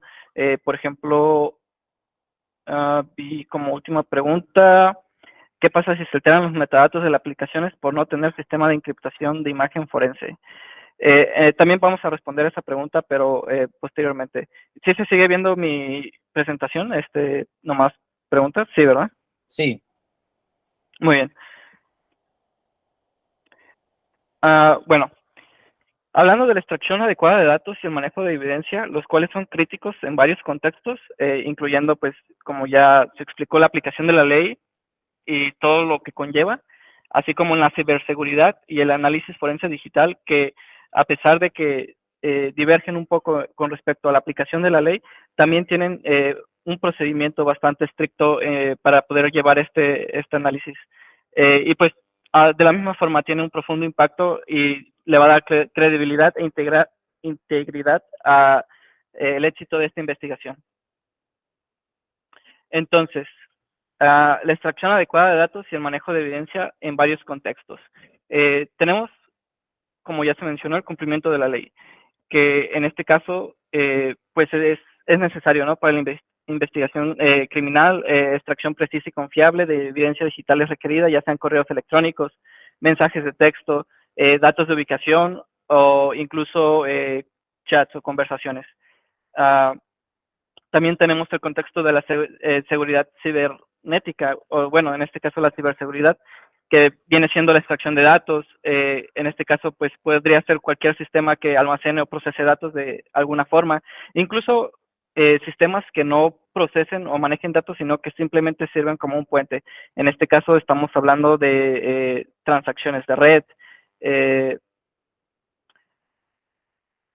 Un momento. También tenemos el contexto forense digital, el cual implica la recopilación, preservación y análisis sistemáticos de evidencia digital. Esto con diferentes métodos según el sistema al cual estemos predispuestos a analizar. Y también desempeña un papel fundamental en la resolución de delitos, casos de fraude, robo de propiedad intelectual, otras conductas indebidas digitales, como se ve o esto usualmente se experimenta en grandes empresas. Por lo general se ven las noticias que, no sé, empresas como Fox, como IBM, como Oracle, como Microsoft, como Google, roban datos, venden datos o tienen fuga de datos. También esto es un tema sensible con los bancos cuando hay fugas de información. Incluso si es simplemente datos de contacto, todo esto, el contexto del forense digital nos va a ayudar a determinar cómo se manejó bueno, el proceso que se llevó para detectar todos esos problemas cuando se ocurrió el incidente. Entonces, ya yéndonos más directamente a la pregunta, ¿cómo se extraen los datos? En este caso, la palabra de extracción de datos se refiere a un proceso de recuperación de datos. Podrían ser datos estructurados o no estructurados y de distintas fuentes. Podría ser una base de datos, podría ser un archivo, podrían ser imágenes. Nunca lo sabemos. Y esto implica identificar y recopilar puntos de datos, registros o conjuntos de datos específicos de fuentes dispares. También podríamos estar hablando de sistemas de sistemas de cómputo con diferentes sistemas operativos como Windows, Linux, Mac. Podríamos estar hablando de servidores, podríamos estar hablando de teléfonos móviles. En este caso, la extracción de datos podría ocurrir desde una amplia gama de fuentes, incluidas, pues todos los medios que les acabo de mencionar. También podrían ser servicios de red, como APIs de servicios de terceros, incluso una hoja de cálculo, una hoja de Word de procesador de texto, podría tener la información que requerimos para extraer toda esta información. Entonces, bueno, me complacería hablar sobre varios métodos de extracción de datos, incluida la adquisición de datos en vivo, imágenes de disco, análisis forense de memoria y análisis de tráfico de red durante esta llamada. Hablando de los datos en vivo, cuando hablamos de datos en vivo, por lo general nos referimos a memoria, a datos que están vivos durante la ejecución de un programa, ya sea en un sistema de cómputo normal, como puede ser una computadora personal o un dispositivo móvil. cuando hablamos de imágenes de disco, hablamos de que cuando queremos analizar un disco completo, la información disco completo, bueno, cuando nos encontramos en campo, a veces no es posible realizar el análisis completo en campo debido a la complejidad de esta operación, porque estamos hablando de gigabytes de información y también se mencionó que podría ser información estructurada o no estructurada, lo cual podría significar que la misma técnica para analizar o encontrar información determinada no nos va a servir para toda la información. Entonces, se tienen que como idealizar o crear o tratar de abordar el problema de diferentes formas para poder abarcar la mayor parte. Entonces, para esto se realizan imágenes de disco, que son copias que se realizan en campo para después, para un análisis futuro. También tenemos o contamos, o bueno, me gustaría hablar a continuación de lo que viene siendo el análisis forense de la memoria. En este caso es muy parecido al análisis de imágenes de disco, pero en lugar de hacer una copia del disco duro, hacemos una copia completa de la memoria y de la misma forma empezamos a buscar por información que se estaba procesando o se encontraba en memoria en ese momento.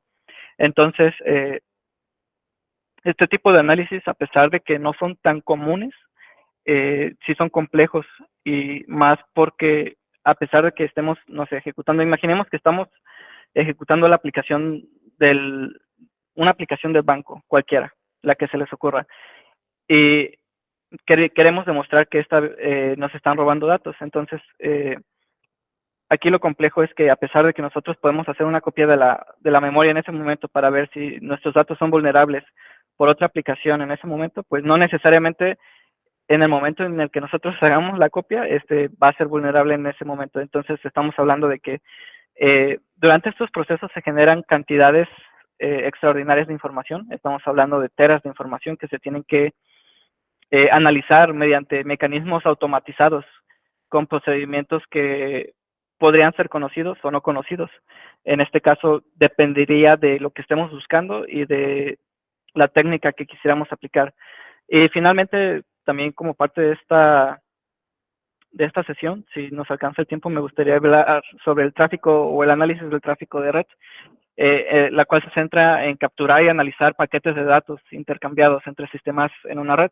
En este caso, pues, estamos hablando o nos vamos a referir a,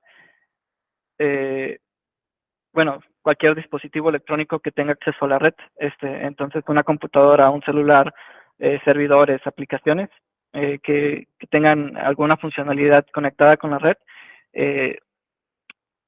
Nos vamos a adentrar un poco a cómo se hace el análisis y cómo se podría interpretar cada uno de los elementos que vemos durante este proceso. Ingeniero, le hacen una pregunta en el chat. Preguntan que si actualmente es posible hacer una imagen de los teléfonos celulares completa. ¿Qué aplicación usaríamos para realizarla? La pregunta la realizan porque el celular es parecido a un disco duro. Es una pregunta interesante. En teoría debería ser posible, pero ciertamente hay limitaciones para hacer esto, ¿no?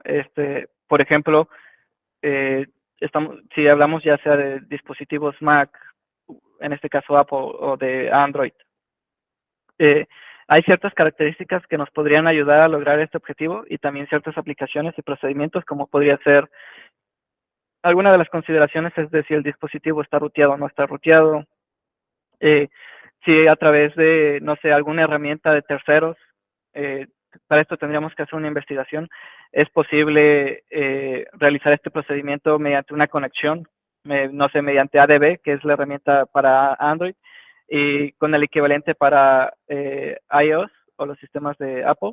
Entonces, esta pregunta depende, y también depende de la aplicación. También, no sé, a lo mejor podría ser posible virtualizar la aplicación con los datos de usuario y a lo mejor virtualizando la aplicación es mucho más sencillo poder sacar esta imagen de memoria del teléfono en uso con la aplicación en uso en la cual estamos interesados para poder capturar esos datos. Continuando, los desafíos y las consideraciones relacionadas con la extracción de datos. justamente relacionado a la respuesta que estaba respondiendo, yo creo que para un dispositivo móvil, esos serían algunos de los desafíos y consideraciones. Por lo regular, cuando queremos hacer una extracción, necesitamos tener el objetivo bien claro de la extracción, qué queremos encontrar. Porque si sabemos responder esta pregunta, de alguna forma, sin tener que hacer ingeniería inversa a las aplicaciones con las cuales queremos trabajar o a la información que queremos aplicar, nos podemos imaginar de alguna forma dónde o cómo se estarían trabajando los datos o la información por debajo de la aplicación. Y esto nos ayudaría a saber los protocolos adecuados a aplicar para encontrar esta información. Por ejemplo, en el caso de la RAM, bueno, que me comentaron que querían hacer una imagen de la RAM de una aplicación, bueno, de un dispositivo móvil. Sí, a lo mejor sí, esa sería una forma de saber o encontrar o para futuro análisis forense de esa información, pero también si encontramos documentales en internet o simplemente investigando o buscando un poco en los sistemas en los que nos encontremos interesados, a lo mejor podemos determinar que también estos datos se manejan en disco. Entonces, o sea, definitivamente sí, siempre tiene que haber como un proceso especial para todo este tipo de análisis. A ver, veo otra pregunta. Dice Joseph Cosio, gracias. Y otra pregunta, sería el tema de los datos en la extracción de datos. ¿Podemos verificar los pichazos o intervenciones telefónicas a través de spyware, Pegasus y del sistema CITEL? Si me esperas un poco, Joseph, te voy a mostrar o les quiero mostrar cómo se podría hacer este tipo de análisis.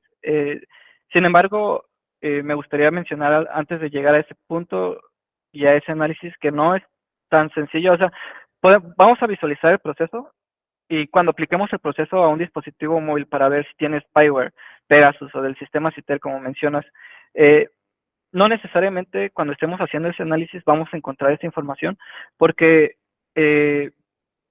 cuando se diseñan estos sistemas de spyware, de espionaje en aplicaciones móviles, obviamente, si no te diste cuenta de que está instalado en tu dispositivo, también implementan mecanismos especiales para que sean difíciles de identificar. Pero sí es posible, definitivamente. En un momento vamos a llegar a ese tema y lo vamos a visualizar. Ya casi acabo con la teoría.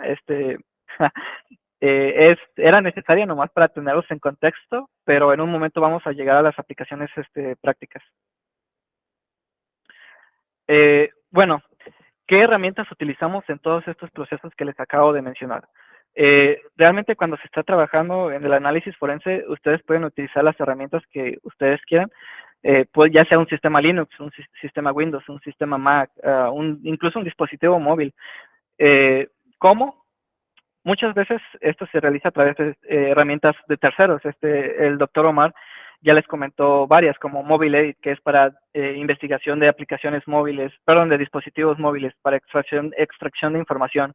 Pero también tenemos Linux.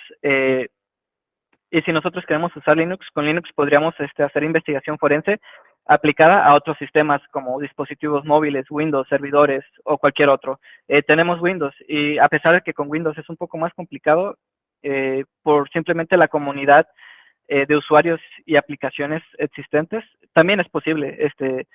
También tenemos pues Mac, que comparte muchas de las aplicaciones de Linux y Windows, porque todas esas aplicaciones que se utilizan para trabajar la investigación forense, no es que se encuentren homologadas, pero bueno, la comunidad de usuarios y de desarrollo es muy grande, entonces se desarrollan para múltiples plataformas y por lo regular, independientemente de si se utiliza una interfaz gráfica de usuario o una interfaz de comandos de usuario, es posible pues utilizarlas en el sistema de conveniencia de cada uno de ustedes. Pero para que ejemplos prácticos en esta sesión vamos a utilizar Linux. Incluso cuando nuestras herramientas están limitadas, nosotros con la ayuda del desarrollo de software y el conocimiento de los problemas podemos desarrollar nuestras propias herramientas. Y muchas veces este es el caso, porque las herramientas por lo regular están hechas para un propósito en general, pero si nosotros queremos especializar todo esto para nuestros fines, ya sea, no sé, para procesar miles de elementos o para automatizar ciertos procesos y de alguna forma realizar estos procedimientos de forma rudimentaria más sencilla y ayudarnos con nuestro trabajo del día al día, es necesario tener estas habilidades o al menos desarrollarlas. Ok. Entonces, vayamos con el primer ejemplo. Imaginemos que tenemos un equipo de cómputo viejo. En este caso, imaginemos que vamos a analizar un sistema. Imaginemos que nos van a entregar un sistema Windows. Voy a comenzar a compartir mi pantalla un momento. Imaginemos que nos van a analizar un equipo con un sistema operativo Windows, que todavía existen. Al menos en México, yo sé que se encuentra Windows XP presente, por ejemplo, en cajeros automáticos. Existen acciones y procesos para actualizar estos sistemas, pero podría ser el caso. Un momento.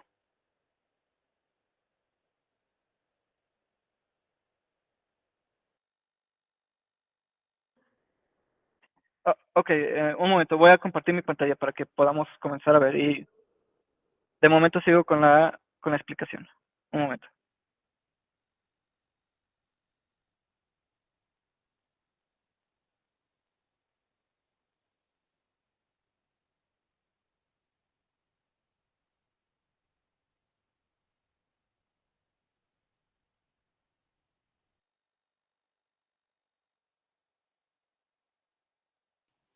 Un momento, por favor. Irving, ¿me podrías dar acceso, por favor, para compartir la pantalla completa?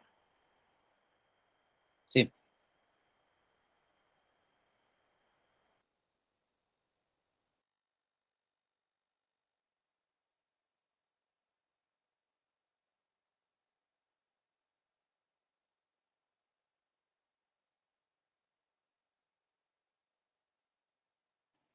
Listo, al parecer ya.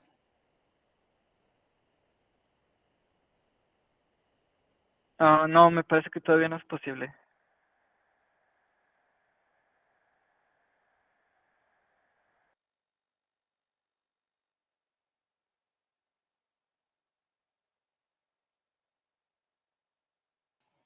¿Me indica si ya?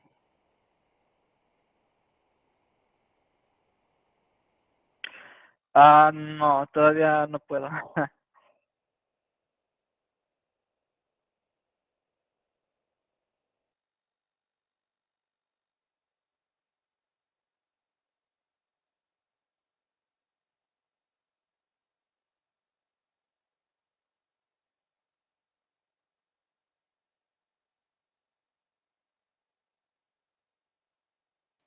A ver, ¿listo?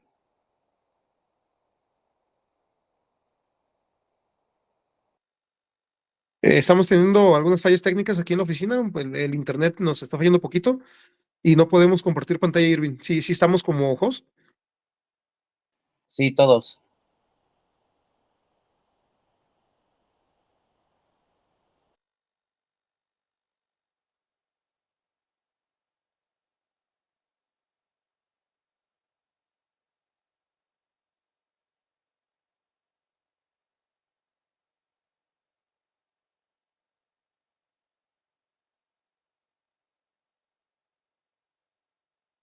Nos vamos a meter y salir de nuevo, solamente para ver si se corrige. Vale.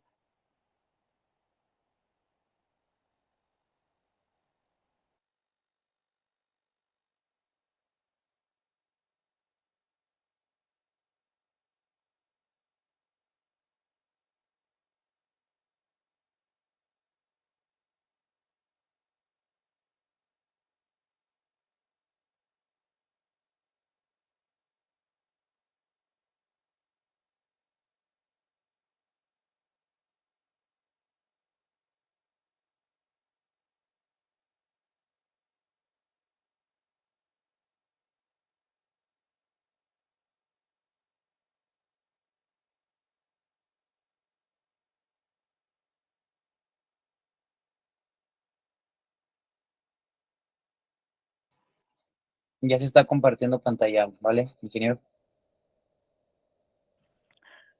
Muy bien, muchas gracias y una disculpa por la demora. Entonces, les estaba comentando nuestro caso práctico. Tenemos un sistema Windows XP, los cuales todavía existen, y estamos encargados de analizar este sistema. Entonces, claro que la alternativa más sencilla sería extraer el disco duro y hacer una copia de la imagen del disco duro. Para hacer la copia de la imagen del disco duro, podemos utilizar comandos como dd, que nos permiten, una vez conectado el disco duro a nuestro sistema, generar una copia completa del sistema duro. Pero comencemos con las limitaciones del mundo real, las cuales sí pueden suceder en base a las necesidades del cliente. Y, por ejemplo, digamos que no es posible extraer o acceder físicamente al sistema al cual estamos accediendo, al menos internamente, por lo que solo vamos a tener solo vamos a tener a nuestra disposición interfaces comunes, como lo son monitor, puerto USB y listo. A lo mucho conectar un teclado y otro USB para extraer información. O no sé, a lo mejor varios puertos USB. Entonces, una solución a este problema, o bueno, más bien dos soluciones, sería buscar documental sobre todos los comandos que nos podrían ayudar para poder extraer información de este sistema. Y como extra agreguemos el hecho de que no vamos a poder instalar ningún aplicativo en este sistema, porque pues es interno y simplemente no va a estar permitido. Entonces aquí tenemos una restricción, porque si el sistema de Windows XP, el cual está instalado en este dispositivo, es base y nomás tiene instaladas las aplicaciones necesarias para que el sistema en sí funcione, no nos va a ser posible extraer mucha información, o las herramientas que nos provea el sistema operativo no van a ser muy útiles o muy flexibles para poder realizar esta acción. Entonces, una alternativa a este problema, ya vimos que utilizar DD no nos va a ser posible y que utilizar Windows como tal tampoco va a ser posible por la falta de flexibilidad. Podemos utilizar imágenes en vivo de Linux. Estas imágenes en vivo de Linux son imágenes que se instalan en un sistema operativo y estamos hablando de archivos ISO que se instalan. Entonces, ya sea usando una imagen ISO para un sistema en vivo de una distribución de Linux orientada a ciberseguridad, o simplemente si nosotros queremos customizar una de estas distribuciones, podemos o vamos a ser capaces de bootear el sistema utilizando el sistema operativo de Linux, y vamos a tener a nuestra disposición todas las herramientas que tengamos o que necesitemos en ese momento, ya sea para extraer la información. Y pues en este caso, por ejemplo, es un ejemplo muy sencillo.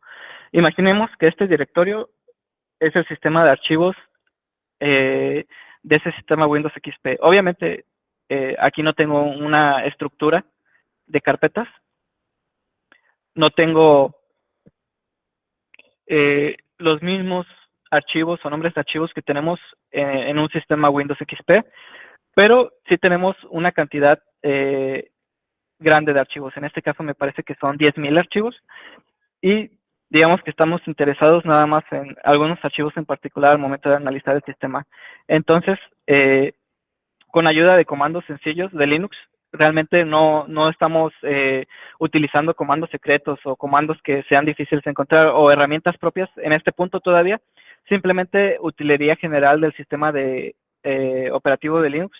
Vamos a ser capaces de encontrar los archivos que necesitamos. En este caso, puse un filtro para encontrar los archivos que comiencen con el nombre de test, que se encuentren en un rango de fecha, y que me entregue la fecha de modificación del archivo y el nombre del archivo. Pero en base a esto, yo ya voy a saber la ruta en la que se encuentra el archivo y voy a poder realizar operaciones futuras sobre este archivo. Otro de los ejemplos que les quería mostrar es, hace rato nos comentaron en una pregunta, si no recuerdo mal, ¿qué sucede cuando se modifican los metadatos de una foto? ¿Sí es correcto, Irving? Algo así fue la pregunta. Entonces, si recordamos, en la presentación del doctor Omar, vimos que se presentaron bueno, en este caso del hash, de una imagen, y creo que no lo alcanzó a comentar, pero esa imagen tenía una modificación, una modificación en el contenido del archivo, y por esa modificación en el contenido del archivo, esa imagen o ese hash ya era diferente. En este caso, si nos vamos a los datos, en este caso yo tengo una foto, vamos a ver que tiene un hash y vamos a ver que tiene ciertos datos. En este caso, es importante, al momento de realizar la extracción, llevar los procedimientos adecuados para documentar todos estos procesos durante la cadena de custodia, porque si hubiera algún problema durante ella, no nos podría ser posible identificar que ha habido alguna modificación, ya sea no intencional o intencional. En este caso tampoco se comentó, pero muchas veces cuando abrimos los archivos, estos por lo general, por el formato que tienen, se asocian a aplicaciones. Y al momento de abrir estas aplicaciones pueden realizar modificaciones sobre los metadatos de estos archivos. Y muchas veces no es problema o no representa gran problema porque estamos hablando de modificaciones en las fechas de acceso, que en teoría debería estar cambiando. Es lógico que cambie la fecha de acceso al momento de abrir un archivo.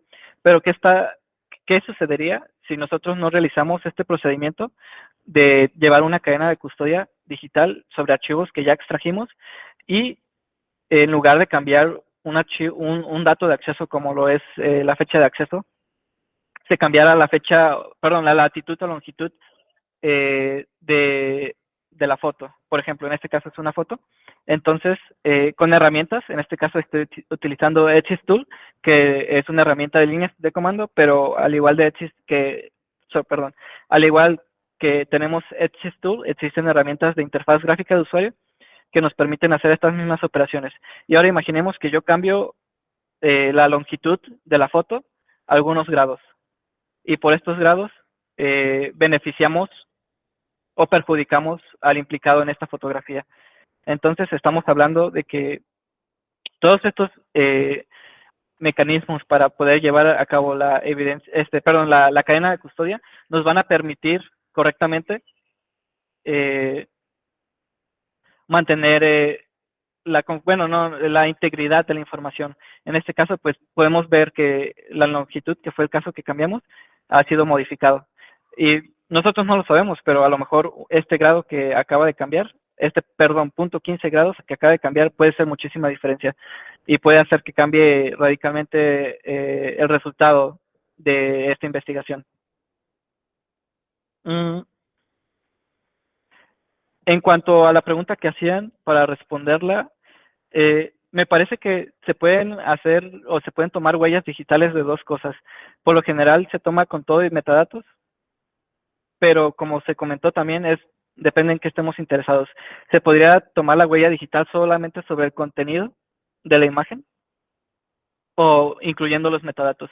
En este caso, si observamos los metadatos, o bueno, la cadena digital de los metadatos, vamos a ver que acaba de cambiar. Aquí termina en 306, aquí termina en C63. No tengo un ejemplo en este momento para sacar los metadatos, la cadena digital de solamente el contenido de la foto. Pero es un tema muy interesante porque, bueno, no sé si ustedes han estado muy adentrados en estos temas en cuanto a problemas que nos vamos a enfrentar y ya nos estamos enfrentando porque así como existen ataques de muchas formas, también existen ataques a estos tipos de algoritmos. MD5 Zoom, SHA-256 Zoom, SHA-1 Zoom, son algoritmos que nos sirven para obtener el contenido o la huella digital de otro elemento digital, ¿no?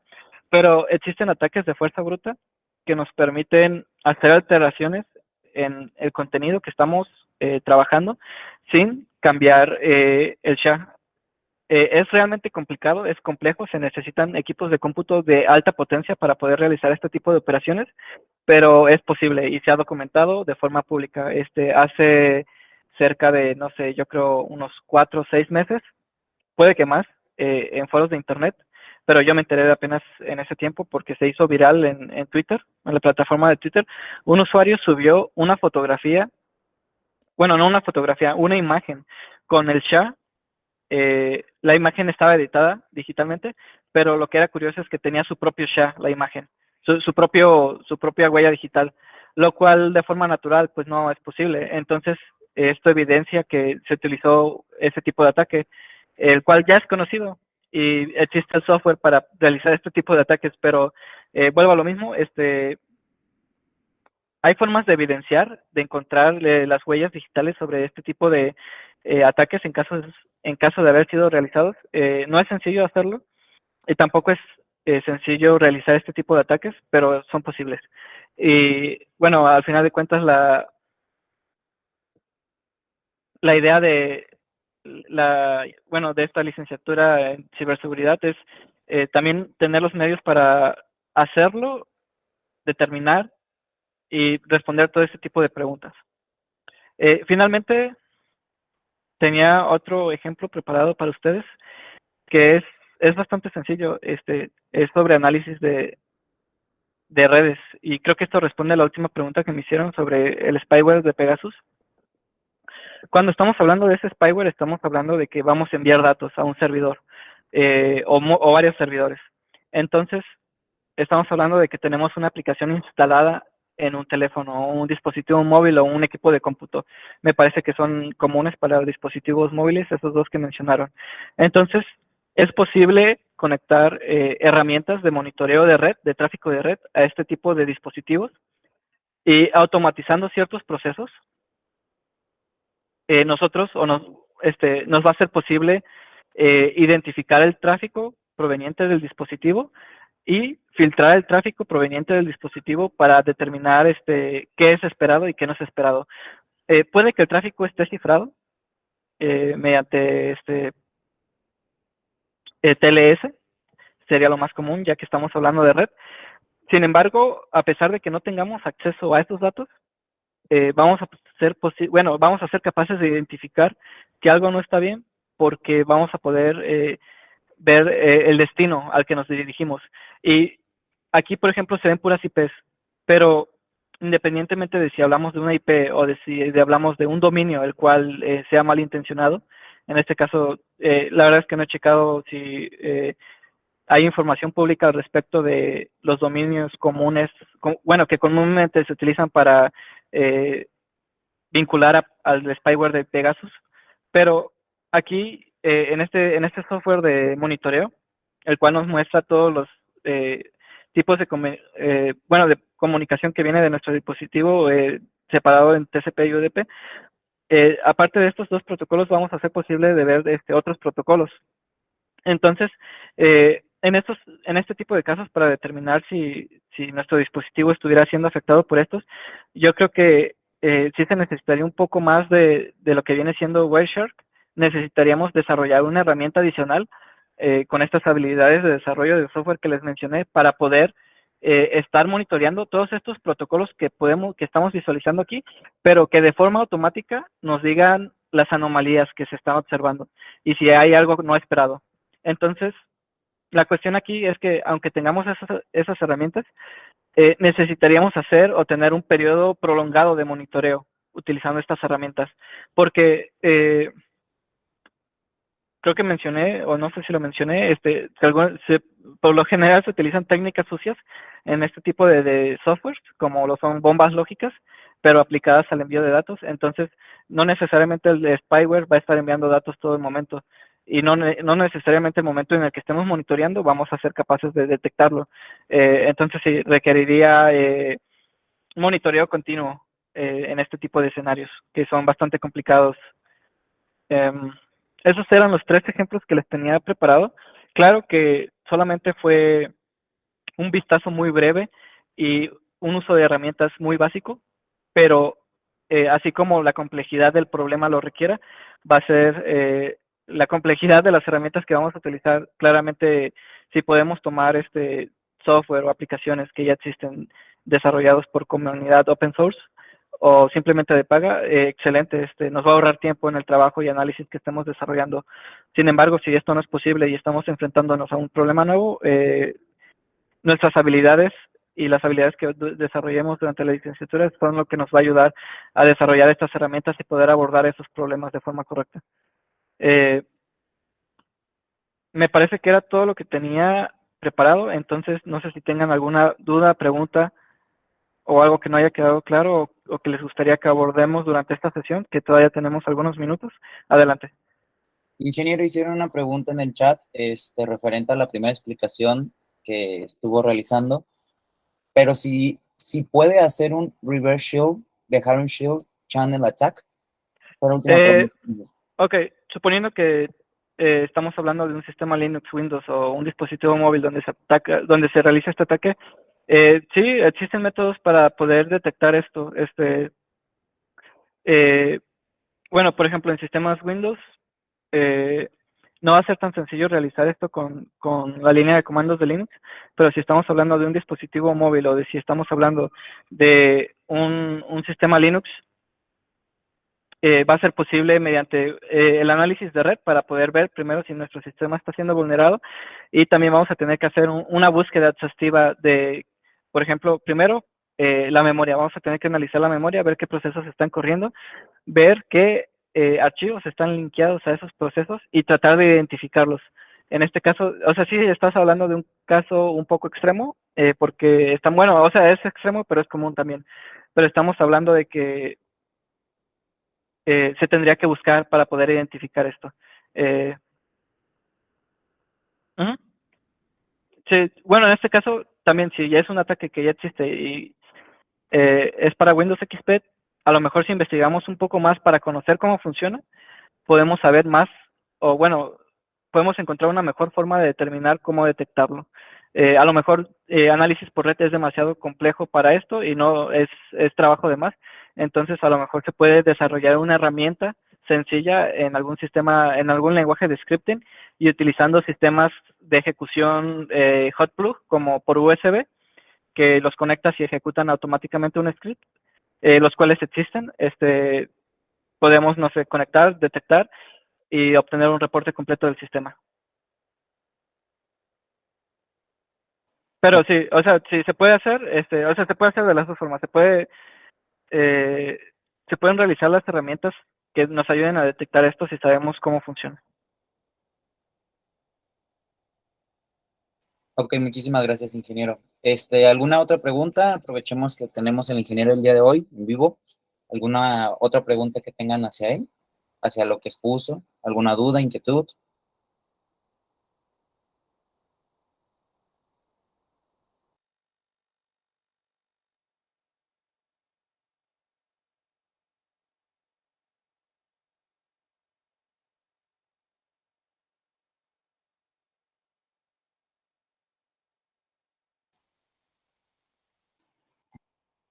Nos dice Joseph que ahora comprende, que muchas gracias. Muy bien.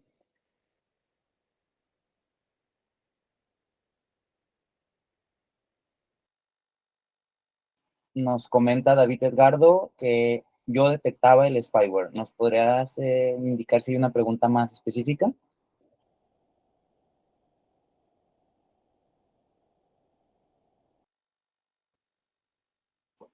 Que lo detectaba con un programa que se llamaba Annals Gear. Sí, estoy bien, gracias. No conozco el programa analizador que mencionas, David, pero usualmente todos estos programas y los antivirus en general usan como base lo mismo, comportamientos sospechosos, comportamientos que ya se conocen, análisis de red de datos, y todo esto nos ayuda a determinar si existe o no este problema en algún sistema. O sea, al final de cuentas, todos estos sistemas se basan en la misma idea base, en conocimiento de problemas que ya existen y cómo atacarlos. Por ejemplo, troyanos siempre funcionan con la misma idea en mente. Entonces, los antivirus, por lo general, tienen este mismo concepto implementado para su detección.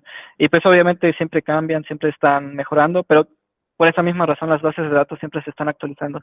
Y para la detección de este spyware es exactamente lo mismo que nosotros estaríamos haciendo para detectarlo, suponiendo que no podemos usar una herramienta de tercero.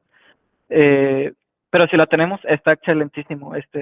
Qué mejor, ¿no? Que podernos ahorrar todo ese tiempo desarrollando esas herramientas, lo cual es sumamente complicado y pues sí requiere cierta habilidad. Muchísimas gracias, ingeniero. ¿Alguna otra pregunta que tengamos? Última.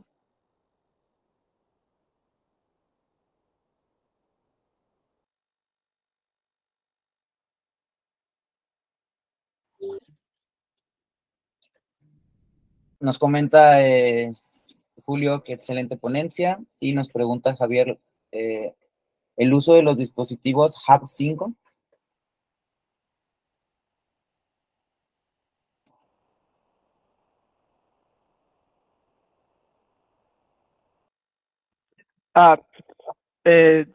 Javier, respondiendo a tu pregunta de Hack5, sí, sospeché que te referías a Hack5.